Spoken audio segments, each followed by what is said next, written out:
D'accord. Bonjour Xavier Bertrand. Bonjour. On parlera dans un instant du possible remaniement gouvernemental, mais d'abord la situation sur le terrain dans votre région. Le froid arrive ce matin alors que l'eau est toujours présente. 195 communes ont été touchées par les inondations. Est-ce qu'on peut dire que dans le Pas-de-Calais, enfin la décrue arrive ou c'est encore trop tôt? Pas encore. Pas encore. Bien évidemment, cette décrue, tout le monde l'attend, mais il faut savoir quand même qu'on est au cœur de l'hiver. Pendant encore plusieurs semaines, plusieurs mois, on va être avec les mois les plus pluvieux. Il faut savoir que d'ici un mois, on va avoir aussi des grandes marées et donc le rejet des eaux à la mer va être plus compliqué. On Donc voit on ces doit images qui sont très totalement impressionnantes. rester mobilisé. Très Il y a important. 16 établissements scolaires ce matin qui ne rouvrent pas. Quand rouvriront-ils?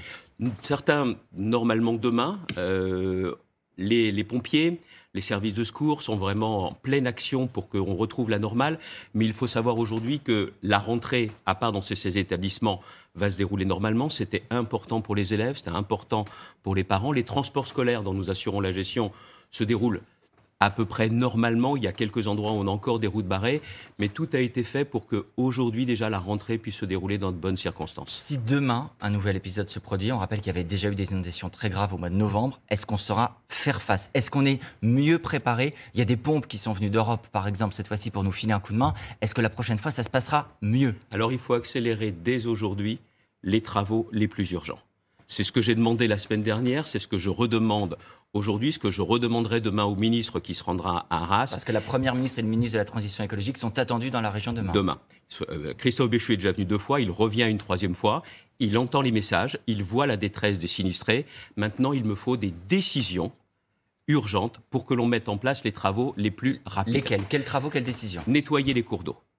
Les cours d'eau, aujourd'hui, sont encombrés notamment par tout ce qui a été charrié par les inondations du mois de novembre. Et aujourd'hui, dans beaucoup de communes, l'eau ne s'écoule plus comme elle le fait.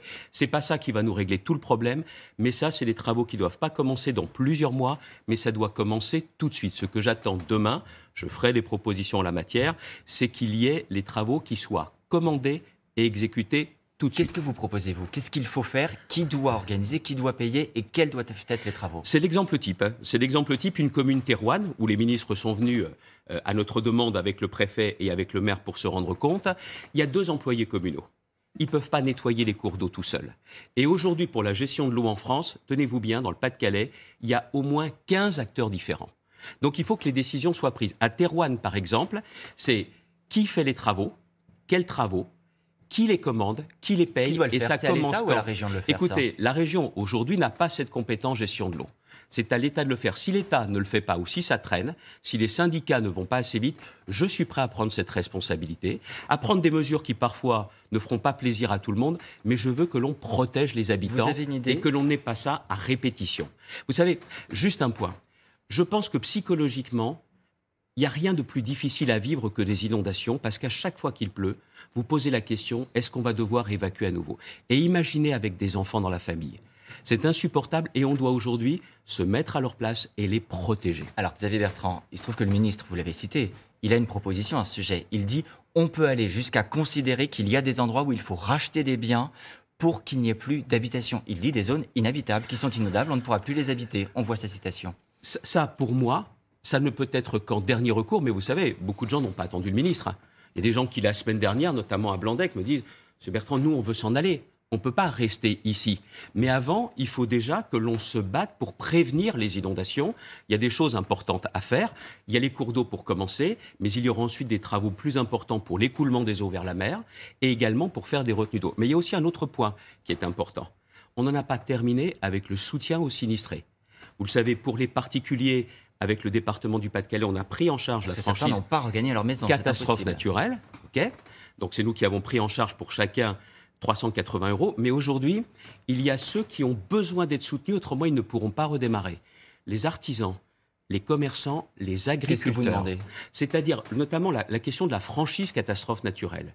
Elle est de 380 € pour les particuliers. Attention, pour les artisans et les commerçants, ça peut monter à des milliers d'euros, voire à des dizaines de milliers d'euros. Moi, ce que je souhaite, c'est que l'État prenne en charge une partie même plafonnée de cette franchise. Je suis prêt, région, à participer aussi à la prise en charge de cette franchise, comme on l'a fait pour les particuliers. Autrement, j'ai l'exemple d'une menuiserie, il va avoir des dizaines de milliers d'euros de franchise. Il ne va pas pouvoir redémarrer. Ce que les gens demandent chez moi, C'est pas des chèques, c'est pas des cadeaux. C'est de Ils veulent pouvoir juste être reprendre leur remboursés activité. de ce qu'ils ont Xavier perdu. Bertrand, juste, on évoquait à l'instant demain le ministre sur le terrain. La première ministre était annoncée. Il y a des interrogations sur un possible remaniement. Vous avez eu confirmation de sa présence sur le terrain demain? Absolument pas, mais que ce soit Madame Borne, que ce soit quelqu'un d'autre, qu'ils viennent sur le terrain, et pardonnez-moi, qu'ils restent sur le terrain de façon à ce que les décisions soient prises. Aujourd'hui, le problème que nous avons dans la gestion de ces inondations, trop de choses se décident à Paris. Et les venues de ministres m'ont permis aussi de les interpeller. Vous avez vu qu'il n'y aura pas de deuxième franchise catastrophe naturelle, comme vous le demandez. Ce que j'avais demandé, parce qu'encore une fois, on peut me reprocher d'être parfois trop direct. Moi, je me bats pour les gens de la région. Un dernier mot, Xavier Bertrand. On a vu ce matin sur les réseaux sociaux une vidéo du chef de l'État. Il a publié il y a quelques instants ces images. Il est en tenue de boxe à J-200 des Jeux Olympiques. Est-ce qu'il doit descendre sur le ring au sens propre et aller jusqu'au changement de Premier ministre, puisque c'est l'intention qu'on lui prête? Même Premier ministre, au changement de Premier ministre, rien ne changera. Emmanuel Macron n'a pas de majorité absolue à l'Assemblée. Ça a été le choix des Français. Et il ne cherche pas de majorité absolue. Le vrai problème, c'est que pendant ce temps-là, avec cette absence de résultats, c'est l'exaspération et la colère qui montent. Vous n'êtes pas candidat pour Matignon? Non, je n'appartiens pas à la majorité présidentielle. En toute franchise, c'est non. La dernière question, c'est avec vous, Bruce. La dernière question, Xavier Bertrand. Vous avez été 4 fois ministre, si je ne m'abuse. Comment avez-vous vécu? Avez-vous un souvenir particulier de ces moments de remaniement où on ne sait pas très bien ce qu'on va faire une heure plus tard? Ah, c'est la folie des rumeurs, hein. Ça je peux vous le confirmer. Et je me souviens notamment en 2005, je vais être nommé ministre de la Santé après avoir été à l'assurance maladie. Dominique de Villepin m'appelle en fin de matinée pour me dire « c'est bon, tu seras ministre ». Je le remercie. Je lui dis « si ça change, merci de me prévenir ». Et ensuite, vous avez toutes les rumeurs du monde. Et j'avais dit à mon équipe « écoutez, ne me dérangez pas, moi je vais aller dormir, je vais faire une sieste ». Et je crois que j'ai fait ça à chaque remaniement. Mais vous savez, c'est inquiétant pour les ministres. Les Français vivent bien souvent des situations bien plus difficiles que de savoir si on va être ministre ou si on va le rester. Merci Xavier Bertrand et merci à Adrien Gindre, l'interview politique chaque jour en toute franchise à 8h05 sur TF1.